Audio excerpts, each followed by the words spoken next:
পৃথিবীর সবচেয়ে ভয়ঙ্কর প্রাণী কোনটি? আপনি হয়তো ভাবছেন সিংহ, বাঘ, কুমির কিংবা হাঙর। কিন্তু অবাক করা বিষয় হল, পৃথিবীর সবচেয়ে ভয়ঙ্কর প্রাণী হিসেবে এদের কাউকেই ধরা হয় না। বরং আমাদের চারপাশে উড়ে বেড়ানো এক ক্ষুদ্র প্রাণী প্রতি বছর সবচেয়ে বেশি মানুষের মৃত্যুর জন্য দায়ী। আর সেই প্রাণীটি হল মশা। হ্যাঁ, ঠিকই শুনেছেন। আকারে মাত্র কয়েক মিলিমিটারের এই ছোট্ট প্রাণীটি পৃথিবীর অন্যতম ভয়ঙ্কর প্রাণী।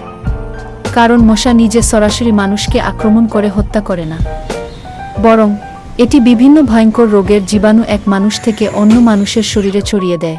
মশার বিভিন্ন প্রজাতি ডেঙ্গু, ম্যালেরিয়া, জিকা, চিকুনগুনিয়া এবং ইয়েলো ফিভারের মতো রোগ ছড়াতে পারে। বিশেষ করে ম্যালেরিয়া বিশ্বের অনেক অঞ্চলে এখনও একটি বড় স্বাস্থ্য ঝুঁকি। আর ডেঙ্গু তো আমাদের বাংলাদেশ সহ বিশ্বের বহু দেশে প্রতি বছর অসংখ্য মানুষকে আক্রান্ত করে। তবে মজার ব্যাপার হলো, সব মশা মানুষের রক্ত পান করে না। সাধারণত স্ত্রী মশাই রক্ত পান করে, কারণ ডিম তৈরি করার জন্য তার শরীরে প্রোটিনের প্রয়োজন হয়। অন্যদিকে পুরুষ মশা মূলত ফুলের মধু ও উদ্ভিদের রস খেয়ে বেঁচে থাকে। আরেকটি আশ্চর্যের বিষয় হল, মশা তার শিকারকে খুঁজে বের করে বিভিন্ন সংকেতের মাধ্যমে। মানুষের শরীর থেকে বের হওয়া কার্বন ডাই অক্সাইড, শরীরের তাপমাত্রা এবং গন্ধ মশাকে মানুষের অবস্থান শনাক্ত করতে সাহায্য করে। বিশ্বের প্রায় সব উষ্ণ ও আর্দ্র অঞ্চলে মশার উপস্থিতি দেখা যায়। বিশেষ করে জমে থাকা পানিতে মশা দ্রুত বংশবিস্তার করতে পারে।